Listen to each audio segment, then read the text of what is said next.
Well, good morning. Today we're at St. Augustine's Abbey. It's the ruin of the abbey that St. Augustine founded whenever he got to Canterbury.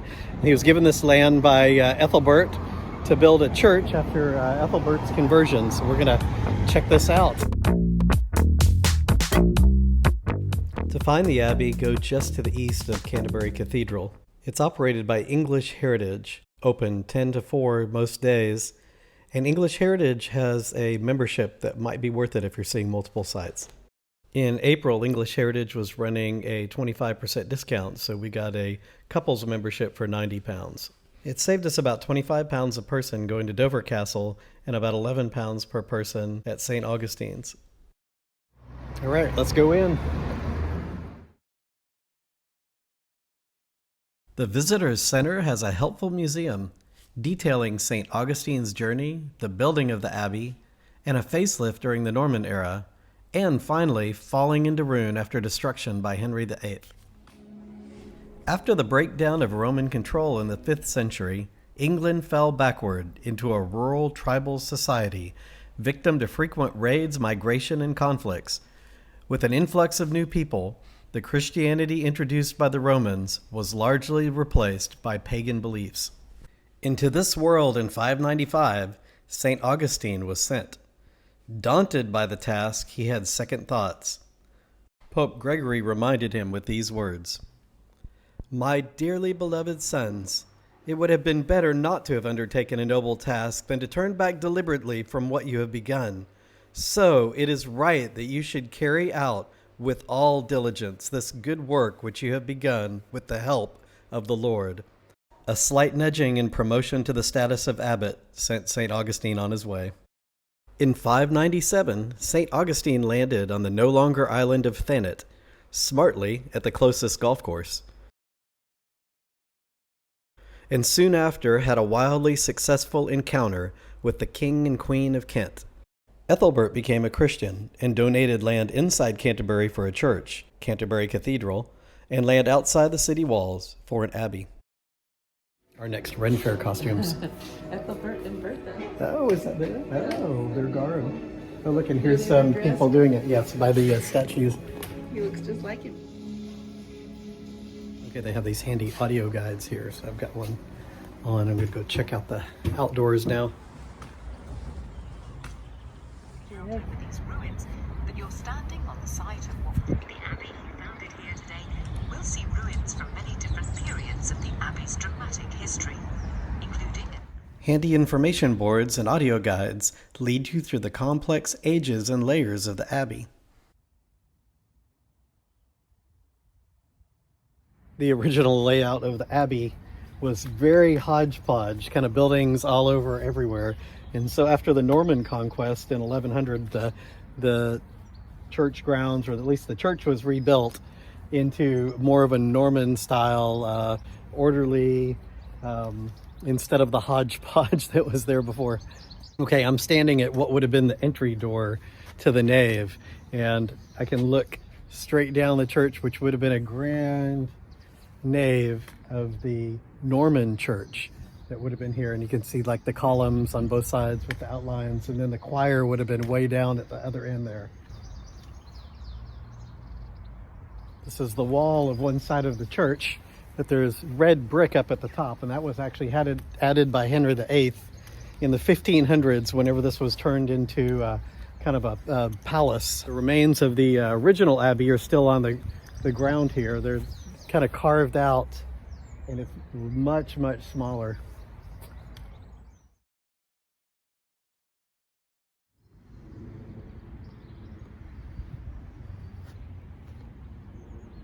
I'm entering this much smaller church through the main entrance. So this would have been St. Augustine's church in 597, within, like underneath, within the walls of the Norman church. Between 700 and 1000, there were a couple of additions to St. Augustine's church, and that was this inner narthex and another nave of it. So you had additions onto the end of the church that almost doubled the size of St. Augustine's church. Here's the grave of Archbishop Theodore, who died in 690. He might have been buried inside the church or just outside the original church, but he ended up inside the Norman church. Now he's back outside. It's really a fascinating view about like what was inside each of these columns. So here's like, some red stone and large stones. Here's some of that, I think this like church material that was in the White Cliffs of Dover. And then that's all inside of these big stones, like what you'd see as the outside facing of the columns to make them beautiful.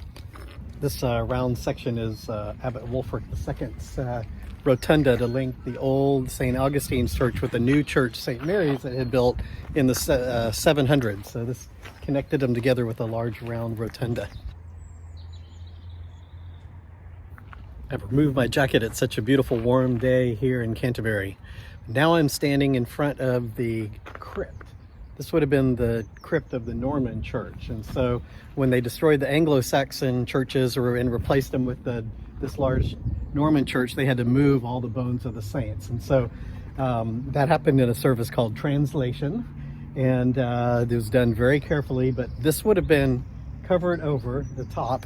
The saints would have been on top of like I think they call it a presbytery, where they would have housed the tombs of the saints up there and been a kind of a special place in the church. And then down in the crypt, there's actually 3 chapels. St. Mary's Chapel is in the middle, and it's flanked by 2 other chapels on the side. It's hard to see, but you can see remains of painting on the stone.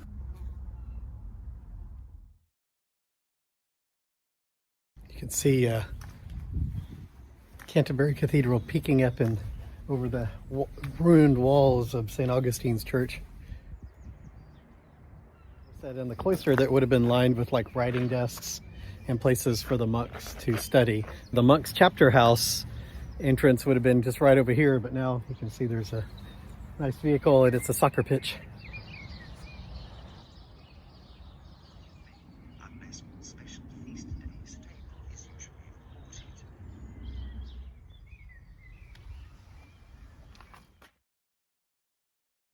Okay, this is one of the porticos of the original St. Augustine's church.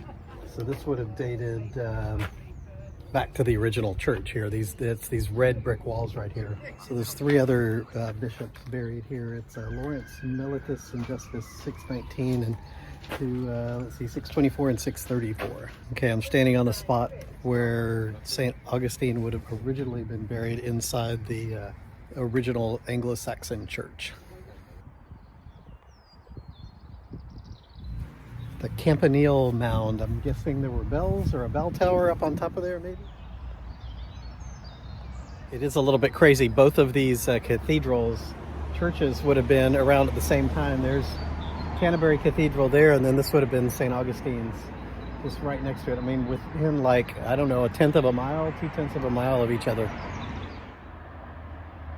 Peaceful benches.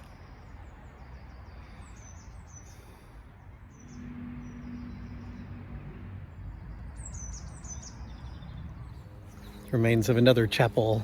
Maybe I'll find out what it is in a minute. Looks like the stained glass window, or at least the place where it would have been, is still standing. This is St. Pancras' church. It's the only remains from the Anglo-Saxon monastery that was here. It was built with this Roman red brick. It was made, and that's also what the big window was from. So this is the size of the church right here. Crazy, that would have been built sometime in the late 600s. I guess one advantage of having a destroyed abbey like this is you get to really see how it was built, how it was made, in a way that can really deconstruct it.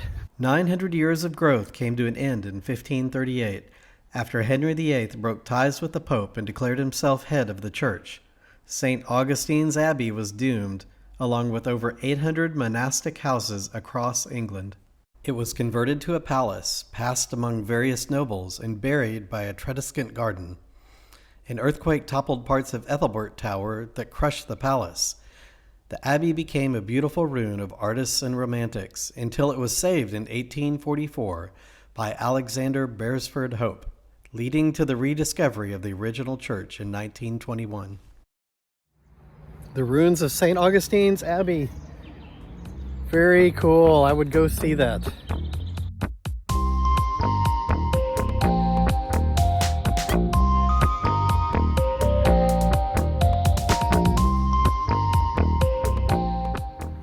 What'd you think of that, Tamara? It was a really good site. Really fun to see all the architecture, the Anglo-Saxon architecture, and then the Norman architecture. Everything's all laid out in ruins, not built, but well done with pictures and audio. Yeah, so you can really kind of see what things were like and then all the different phases and periods. All right, back at the Thomas Becket of our house. Good day. Yeah, it was fun.